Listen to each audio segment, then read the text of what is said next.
তোমার এতদিনের এক্সপেরিয়েন্সে তুমি বলো যে তোমার এই গাড়িটার ব্যাপারে ফেভারিট ব্যাপারটা কি, যে আমার এই গাড়িটা এই জন্য আমার খুবই পছন্দ, আমি এই জন্য মানুষকে রেকমেন্ড করবো। আচ্ছা, এইটা because it's pretty easy to ride. সামনের কার্ভের জন্য মানে ভিজুয়ালিটি অনেক জাস্ট ট্রু। পার্কিং টার্কিং আমার কখনো প্যারা হয় না। আচ্ছা আচ্ছা, তো সিডান আমার একটু প্যারা লাগে কারণ হাইট ঠিক ঠিক, কিন্তু এইটাতে আমি ওই প্যারাটা একদম খাই না। ফেভারিট বলতে আমার কাছে লাগে যে এটা একটা অলরাউন্ডার। ট্রু, হ্যাঁ, মানে ধরেন প্রাইস রেঞ্জ বলতে পারেন, কমফোর্ট, ডিপেন্ডেবিলিটি, আবার যখন মন চাচ্ছে একটু ড্রাইভ করে মজা আছে, হ্যাঁ, বা কখনো মানে যদি ইন্টেরিয়ারের কথা বলি, কখনো মনে হয় না যে খুব বোরিং ইন্টেরিয়ার, বা আমি কোথাও গেলাম আমাকে জাজ করবে যে ইউ এলিয়েন, এরকম কখনো টু বি অনেস্ট কখনো মনে হয় নাই। ঠিক আছে, কিন্তু তোমার কি এইটা একটা কি মনে হয় যে এই গাড়িটা অনেক বেশি পপুলার হয়ে যাওয়ার কারণে একটা অ্যাটেনশন যেটা তুমি পেতে পারতো অন্য কোনো মডেলের, রেয়ার মডেলে, ওটা পাচ্ছ? মানে এটা বলতে গেলে আমি মানে আপনারা অবভিয়াসলি এই মিমটা দেখেছেন যে মানে ঢাকায় বড় লোকরা কিছুদিন হলে যে আমাদের এখন ফার্স্ট কাজ একটা এলিয়েন বা প্রিমিও কিনা। তো আই কেম অ্যাক্রস দিস মানে কাপল অফ টাইমস। তো বাট মানিয়ে নিয়েছি কারণ মানে আমি কোনো কমপ্লেইন্স পাচ্ছি না বা কমফোর্টেবল ফিল করতেছি, তো ইটস অলরাইট। চালায় গাড়ি চালানো তো তুমি খুব মজা পাও, মানে তোমার আমাদের আগের গাড়িটা ওয়াজ ভেরি ওল্ড। আচ্ছা আচ্ছা, এটাতে টান উঠাইতে হচ্ছে কি মাঝে মাঝে প্রবলেমস হতো, কিন্তু এটাতে লাইক একটুতেই অনেক টান উঠে। ভাই তুমি আস্তেই চালাও, বেশি বেশি জোরে চালাও না, বুঝছো? ঢাকা সিটিতে প্রচন্ড ট্রাফিক, আর আমরা গাড়ি 10-15 মাইলের উপর গাড়ি কিন্তু চালাতে পারি না। বেস্ট পার্ট হচ্ছে আমি ফুল চার্জ দিয়ে বের হয়ে যাই, আমার হোল ডে কভার করে 100% charge, it goes about 40 kilometre. ঢাকার ভিতরে আমি আমার কাজকর্ম কিন্তু এই রেডিয়াসের ভিতরেই হয়ে যাচ্ছে, তো সেইটা কিন্তু is a very nice option for me. আমি যদিও ক্যালকুলেট করি নাই, বাট তারপরেও I can assume it goes about 6.5 normally drive করলে। But if you drive really slow, like if you don't pull the car that fast, তাহলে কিন্তু আরো বেশি মাইলেজ নেওয়াটা পসিবল। আর সাসপেনশন গুলো হাইড্রোলিক্স, তুমি এখানে তুমি তোমার ইচ্ছা মতন কিন্তু তুমি চাইলে যদি বাম্পি রোডে যেতে চাও, যদি মনে করছো যে একটু ভাঙা আছে, অনেক পথহোল, তখন তুমি এই যে দেখো শক্সটা কিন্তু অটোমেটিক্যালি গাড়ি কিন্তু হায়ার হয়ে যাচ্ছে। ওকে, রাইট রাইট, জি জি জি, হায়ার। ওকে, ইজ ডান।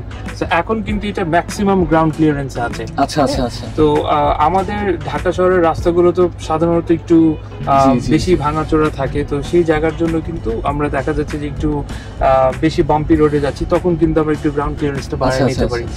আবার হাইওয়েজে গেলে if you are pulling the car a little bit faster than usual, তখন কিন্তু সাসপেনশনটা যদি লো করে দেওয়া যায় তখন ইটস মাচ বেটার, কারণ তখন স্টেবিলিটিটা কিন্তু গাড়ির বেশি থাকে। আর বন্ধু, এবার তুমি বলো যে তোমার ফেভারিট, যে এই গাড়িটার ব্যাপারে যে কোনো একটা জিনিস, যে এটা আমার ফেভারিট পার্ট এই গাড়িটার ব্যাপারে, কোনটা সেটা?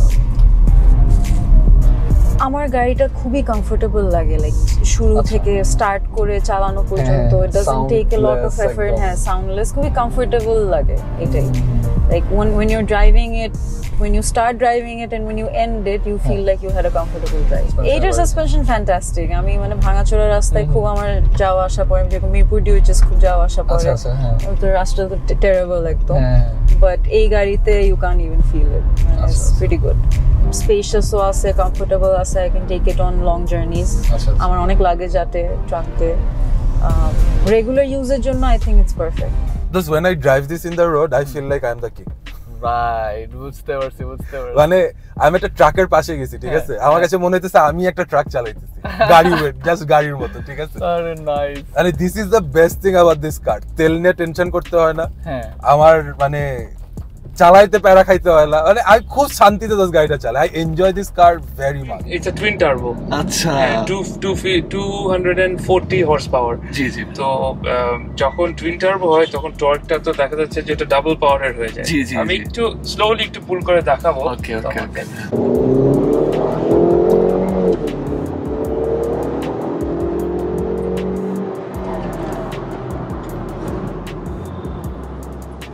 এটার ব্রেকস কিরকম ভাই আপনার কাছে মনে হয়?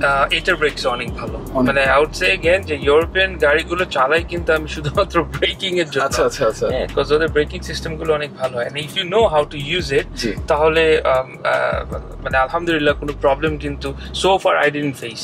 বেসিক্যালি এইটা আমার আব্বুর খুব পছন্দের গাড়ি।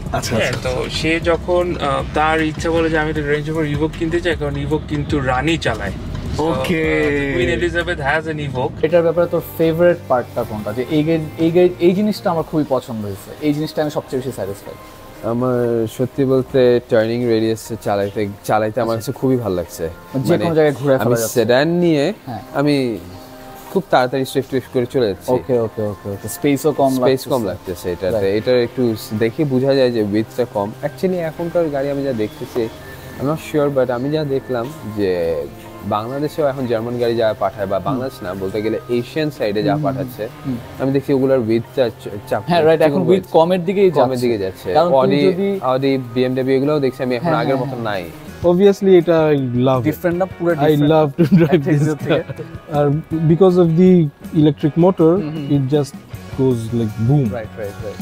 It just accelerates like crazy. আর এমনি হাই স্পিডিং কি একটু করেছিল এটা দিয়ে কিরকম? I think highest I went up to 165. Okay, stability একদম নরমাল, একদম stable. No issues with it. WXB কিন্তু অনেক স্পেশাল, এটা কিন্তু আমরা আসলে বুঝি না। আর সবচেয়ে ভালো আমার কাছে যেটা মনে হয়েছে, যখন এই গাড়িটা কেউ কিনবেন তারা কি ইন্টেনশনে কিনবেন, যে তাদের এসইউভি খুব পছন্দ, বাট আমরা জানি যে এখন এসইউভি কিনতে গেলে বাংলাদেশে 50 লাখসে যাওয়াই লাগবে যদি জাপানিজ কোনো কিছু কিনতে চাই। সেই দিক থেকে আমার কাছে মনে হয় একটা এসইউভিতে যে ধরনের সাসপেনশন আপনারা এক্সপেক্ট করেন, যে ধরনের রাইড কোয়ালিটি এক্সপেক্ট করেন, এটা তো এটা পাবেন। ইন্টেরিয়রটা ইজ ভেরি নাইস, একদমই প্রিমিয়াম, সব জায়গায় প্রিমিয়াম টাচ দেওয়া। আপনি এই ডোরের প্যাডগুলোও মোটামুটি ঠিক আছে, বাট এই উপরের যে লেদারটা একদম প্রিমিয়াম, ভেরি নাইস। এটার যে সেন্টার কনসোলটা ওটাও খুবই নাইস। 2002-2003 এর যে ল্যান্সারটা, ওইটার যে ইন্টেরিয়রটা অনেকটা ওইরকমই, ওইটারই একটা নিউ ভার্সন টাইপের এরকম। এই যে ব্ল্যাক গার্নিশটা, এটা যে এত সুন্দর, ইন পার্সন না দেখলে কোনো ক্যামেরা আমার মনে হয় না জাস্টিফাই করতে পারবে। আর ইন্টেরিয়রের সবচেয়ে ফেভারিট ব্যাপার আমার এই গাড়িটার হচ্ছে গিয়ার নবটা। গিয়ার নবটা আমার কাছে মনে হয় এত নাইস, খুবই সুন্দর একটা blend between sporty and classic. আর এটা ড্যাশটাও এত বড় যে ইজিলি কোনো কিছু ওখানেও রাখতে পারবেন, যদিও এটা সাজেস্টেড না। তারপরেও ধরেন আপনি একটা পারফিউম লাগালেন বা কোনো কিছু, খুবই নাইসলি, বা ওখানে টিস্যু বক্সও রাখা যাবে। এই গাড়ির জিনিসটা হচ্ছে ভাই, আমি যদি ব্রেক চাপি ব্রেকটা করবেই, ওকে ব্রেক করবেই, না করার কোনো উপায় যেই সিচুয়েশনই হোক, যেই সিচুয়েশন হোক। আমি অনেকবার অনেক মানে শকিং লাগছে তোর কাছে যে এত ইজিলি কিভাবে হ্যান্ডেল করে নেবে। হ্যাঁ exactly, but the handling of the brake অনেক সময় তো দিস ইজ বাংলাদেশ ভাই। হ্যাঁ হ্যাঁ হ্যাঁ, সো হঠাৎ করে সামনে তো চলে আসে। এন্ড আমি অন্য গাড়িতে দেখছি যে এরকম সিচুয়েশনে পুরো গাড়ি নড়ে চড়ে উঠে। হ্যাঁ, ইভেন তোর অ্যালিয়ানটাও এক্স্যাক্টলি। এটা কিন্তু 2017 এর অ্যালিয়ান, ওই গাড়িটা বেশ ভালো, কিন্তু ওটাও বাট এই গাড়িটা একদম মনে করেন ব্রেক করতেছে, ও গাড়িটা মানে বুঝে গেছে যে ব্রেকটা যে করবে। হ্যাঁ, মানে একদম সুন্দর করে ব্যালেন্সটা করা যায় উইথ দ্য ব্রেক। ক্রেজি। সবচেয়ে ফেভারিট পার্ট আপনার এই গাড়িটার ব্যাপারে সেটা কি? মিটার। আচ্ছা আচ্ছা আচ্ছা, স্পিডোমিটারটা। আমার কাছে স্টিয়ারিংটাও খুবই ইউনিক লাগছে। এই স্টিয়ারিং আমি আর কোনো টয়োটাতে দেখিনি। মানে অরিজিনাল যেটা আমরা পরশুদিন একটা হোয়াইট কালার গাড়ি দেখছিলাম, সেটার মধ্যে মানে টয়োটার লাগানো। আচ্ছা আচ্ছা আচ্ছা, স্টিয়ারিং লাগানো ছিল। আমারটা তো অরিজিনালি যেটা আছে সেই স্টিয়ারিংটা খুবই সুন্দর।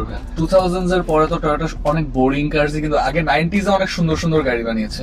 2000s এর পরে আর্লি 2000s এ এটা মনে হয় টয়োটার সবচেয়ে বিউটিফুল গাড়ি। আমার কাছে খুবই সুন্দর লাগে। আর আমার কাছে কেন জানি একটু স্পেশালি আপনার এই কালারটার সাথেও, আমরা কি টারজান একটা মুভি আছে ওইটার সাথে লুকসে কিন্তু একটু মিলে। মানে আমার কাছে এটা অনেকেই কিন্তু বলে যে ভাই এটা কিন্তু টারজান, ছবিতে এই গাড়িটা দেখছিলাম। আচ্ছা আচ্ছা, মানে টারজান বলে অনেকেই। তো এই গাড়িটার ব্যাপারে তো সবচেয়ে ফেভারিট পার্টটা কোনটা, যে আমার সবচেয়ে বেস্ট লাগে? সবচেয়ে বেস্ট লাগে, আমি তো ইউজুয়ালি ঢাকার মধ্যে জ্যাম টাইমে তো আমি গাড়িটা এলপিজিতে রান করি, বাট থর একদিন বাইরে যাচ্ছি, ডক্টর থর একদিন যাচ্ছি, ধর পাশ থেকে একটা ভালো গাড়ি, নতুন কোনো একটা গাড়ি একটা ফ্লাই বাই দিয়ে গেল, আমি জাস্ট মানে বাঙালি টার্বো সুইচ যেটাকে আমরা বলে থাকি, ধর গ্যাস থেকে জাস্ট তেলে সুইচ করে একটা টান দিব, যেই গাড়ি। আচ্ছা আচ্ছা আচ্ছা, বললাম তো ঢাকার রাস্তায় যেই গাড়ি হোক, যত সিসি যাই হোক, তুই তো প্রিমিয়ার সাথেও যদি কম্পেয়ার করি, আমি যদি ধর এই বাজেটে আমরা প্রিমিয়ার সাথে যদি 5-7 বছর পরের একটা মডেল, ওটার সাথে যদি কম্পেয়ার কোনো প্যারাই নেই, মানে বিকজ when এটা ভিটেক যখন অন হয় man, just too good. Nice nice. এটা এক্সিলারেশনের সাথে আসলে খুব ডিফিকাল্ট কিছু ম্যাচ করতে পারে। এই ম্যাচ করতে পারবে হয়তো এক্সিও হাইব্রিড যেগুলো আসছে, Axio hybrid acceleration initial just so good, ওটা ইনিশিয়াল ভালো, বাট মানে তুই ধর ভালো একটা দামি গাড়ি তোকে ফ্লাই বাই দিয়ে গেছে, তুই ওকে দেখাই দিতে পারবে যে ভাই তুই তোর ইঞ্জিন কিছু আছে। নাইস, উদাই না এটা। এছাড়া তোমার এই গাড়িটার ফেভারিট পার্টটা বলো। এই গাড়িটার সবচেয়ে ফেভারিট আমার হচ্ছে এই জিনিসটা। কেনার পর থেকে আমার এসি কোনো কাজ করাতে হয়নি, তো ইটস বিন হাই হিটেও ভেরি সাপোর্ট করছে, খুব ভালো সাপোর্ট দিচ্ছে এসিটা। আমার একবারও কাজ করাতে হয়নি। আর একদম যখন 100 প্লাস ফারেনহাইট থাকে রাস্তায় তখনও কিন্তু ভালো কুল হয়। আচ্ছা, তো এটা সো ফার হ্যাজ বিন মানে বেস্ট, যে আমার এখনো কোনো খরচ করতে হয়নি এটার পিছনে। এন্ড সেকেন্ড উড বি অনেক মানে খুব বেশি কমফোর্টেবল না হলেও ডিসকমফোর্ট না। ওকে ওকে, স্পেস ভিতর বেশি আছে, মানে সবকিছু মানে আরাম করে বসার মতো। ফ্যামিলি ট্রাভেল করতেছে একদম। আমি কক্সবাজারও গিয়েছি, কিন্তু উই ড্রোভ পুরাটা। কক্সবাজার কিন্তু অনেক দূর, অলমোস্ট। আর আমার যেহেতু বেবি নিয়ে গিয়েছিলাম, টুক আস লাইক কত 10 আওয়ার্স এর মতো। কিন্তু পুরাটা রাস্তা না ডিসকমফোর্টিং ছিল না। আচ্ছা আচ্ছা, মনে হয়েছে যে না ভালোই, মানে বডি টায়ার্ড হয়ে যাবে এরকম কিছু, ব্যথা লাগতেছে ওরকম কিছু ছিল না। বাট হ্যাঁ, লং রোড যেহেতু ওটা তো একটু থাকবেই, বাট ওরকম গাড়ির জন্য কষ্ট পাচ্ছি ব্যাপারটা একদম। আপনার এই গাড়িটার ব্যাপারে ফেভারিট ব্যাপারটা কোনটা, যে আমি এই গাড়িটা যে কি নিয়েছি, আমার এই জিনিসটা যখন আমি বারবার রিয়েলাইজ করি, আমার কাছে এই গাড়িটা মানে এটা অন্যান্য মানুষের কাছে অন্যরকম লাগতে পারে, বাট আমার এটার লুকটা অনেক ভালো লাগে। আমার কাছে আমি যখন বাসার থেকে নামি গ্যারেজে একটু তাকাই, আমার ভালো লাগে যে আমার এই গাড়িটা। আচ্ছা আচ্ছা আচ্ছা, very nice very nice. It's very convenient car, আমি বলবো it's a very convenient car. মানে ওয়ান ওয়ার্ড তুমি যদি ইউজ করো গাড়িটার ব্যাপারে, তাহলে ওটা হবে it's a convenient car. Nice. আর এটা এই জন্যই বানানো, মানে এটা কিন্তু তাহলে মানে এটা যেটা অ্যাচিভ করতে চাইছে সেটা সে করতে পারছে, সেটা সে করতে পারতেছে, মানে it's serving my purpose very well. আচ্ছা, এই গাড়ির ফেভারিট পার্ট আমি বলবো, আমার কাছে এটা লাগে, এটার ইঞ্জিন পারফরমেন্সটা আমার সবচেয়ে বেটার লাগে। কারণ অ্যাজ আ লং সেডান এটার ইঞ্জিন পারফরমেন্স যদিও ডিসঅ্যাডভান্টেজ আছে হেভি ওয়েটের জন্য, বাট স্টিল এটার ইঞ্জিন পারফরমেন্স, এটা যেভাবে অ্যাক্সেলারেট করে, এটার অ্যাক্সেলারেশনটা টু গুড আর অনেক সুইফট। আচ্ছা আচ্ছা, যখন আমি এটা অ্যাক্সেলারেট করব, তো এটা লাইক বোঝা যায় না যে এটা এত কম টাইমে এত কম স্পিডের মধ্যে ওরা অনেক তাড়াতাড়ি এটা অ্যাক্সেলারেট করে যায়। এটাই আমার মানে এই গাড়ির সবচেয়ে বেস্ট পার্ট আমার এটাই মনে হয়। আর আরেকটা বেস্ট পার্ট হইতেছে আমার লং সেডান চালাতে অনেক ভালো লাগে। যেমন বাংলাদেশের মানুষ গাড়ি চালানোর সময় অনেক চাপাচাপি করে, এটা আমি একটা অ্যাডভান্টেজ হিসেবে ইউজ করি, কারণ আমার লং বোনাটা আমি জাস্ট এটাকে খুব ভালো অ্যাডভান্টেজ হিসেবে ইউজ করতে পারি। এই গাড়িটার মধ্যে বেস্ট আই থিঙ্ক আমি বলবো আমার ফিউল কনজাম্পশনই ভালো লাগছে। আচ্ছা, ফিউল কনজাম্পশন এত কম, এটা তুই এক্সপেক্ট করিস নাই? না, তুই বেস্ট জিনিস বল যে এই গাড়িটা আমার বেস্ট লাগে এই কারণে, আমার এখন এই গাড়িটা আমি স্যাটিসফাইড সবচেয়ে বেশি এই কারণে। হাইওয়েতে মানে ড্রাইভের সময় কোনো ধরনের কোনো ভাইব্রেট হয় না। আচ্ছা আচ্ছা আচ্ছা, মানে তুই বলতেছিস যে এই কন্ট্রোলটা, মানে স্টেবিলিটি অনেক ভালো, অনেক ভালো। ঠিক। এবার তুমি বলো যে এই গাড়ির ব্যাপারে একটা ফেভারিট পার্ট তোমার, যে তোমার এই জিনিসটা এই গাড়িটার ব্যাপারে খুব পছন্দ, যে আমি এই জন্য এই গাড়িটা নিয়ে একদম স্যাটিসফাইড। পার্টসের অ্যাভেলেবিলিটি, মানে এটা মানতে হবে, আর রিলায়েবিলিটি, গাড়িটা খরচ আর পারফরমেন্সও। আমি মানে এই রেঞ্জের একটা গাড়িতে আমি যেই পরিমাণ পারফরমেন্স পাচ্ছি আসলে, মানে এত বছর 2001 এর গাড়ি, ঠিক এখন আজ থেকে প্রায় 20-21 বছর আগের গাড়ি, 21 বছর আগের গাড়ি এটা। তারপরেও মানে আমি এখনো মানে চিন্তা করতে পারতেছি, মানে এখনই আমার বাসার নিচে গাড়িটা আছে, আমি এখনই স্টার্ট দিয়ে আমি কক্সবাজার চলে যাবো, অথবা দেশের যে কোনো মাথায় আমি চলে যাবো, যে আমার গাড়িটা মানে মানে আমার আর আটকাবে না আর কি। আমার একদম টোটালি তোমার কনফিডেন্স আছে, তুমি আজকে অর্ডারের প্রবলেম হলো কালকে আমি কালকে হ্যাঁ আমি এখনই যেতে পারবো, আমি এই অবস্থাতেই আমি আমার গাড়িটা নিয়ে যে কোনো জায়গায় যেতে পারবো দেশে। আমার কাছে যদি আপনি এটা বলেন যে এটা ফেভারিট পার্টটা, আমার কাছে লাগে যখন আমি রাস্তা দিয়ে যাই আর কি, আমি খুব লাক্সারিয়াস বড় বড় গাড়িগুলোর সামনে গিয়ে একটা রেডি পিক আপ দিয়ে আমি টান দিয়ে বের হয়ে যাই। তারা তো আমাকে বিট করবে, বাট এই যে ইনিশিয়ালি যে আমি তাদের কাছ থেকে যে আমি ওটিটা মেরে চলে যাচ্ছি, তারা নোটিস করে না, বাট আমি তো জানি যে আমি এই জিনিসগুলো আমাকে খুব প্লেজার দেয়। ফ্যামিলি রিয়াকশন, ফ্যামিলি প্রথমে মানে গাড়ি কিনতে আমাকে নিরুৎসাহিত করেছিল, বলে যে তোমার যে বাজেট ওই বাজেটে তুমি গাড়ি কিনবা, গাড়ি কেনার পরে তোমার গ্যারেজে দৌড়াইতে হবে, আজকে যেতে হবে, আবার 1 মাস পর যেতে হবে, আবার 2 মাস পর যেতে হবে। তো এটার জন্য আসলে আমার ফ্যামিলি প্রথমে আমাকে ডিসকারেজ করে, এবং তখন আমার ফ্যামিলি আমাকে সাজেস্ট করেছিল যে তুমি তোমার গাড়ি কেনার জন্য বাজেট যে টাকা আছে তার সাথে কিছু সময় নাও, আমরাও কিছু কন্ট্রিবিউট করে একটা ভালো গাড়ি নিই। তো আমি আসলে নিজেই আমি আসলে গাড়িটা কিনে আমি নিয়ে আসি বাসায়, এবং ফার্স্ট থিং আমার আম্মা যখন গাড়িটা দেখার পরে আমার আম্মারও গাড়িটা খুব পছন্দ হয়, এবং যখন চড়ে আমি যখন তাকে বাসায় নিয়ে আসি, একটু বলি, আমি গাড়িটা যখন কিনি আমার আম্মা তখন হজে ছিলেন, এবং আমি ইচ্ছা ছিল যে আমার নিজের গাড়ি নিয়ে আমি আম্মাকে এয়ারপোর্টে ড্রপ করবো, এয়ারপোর্ট থেকে সি অফ করবো।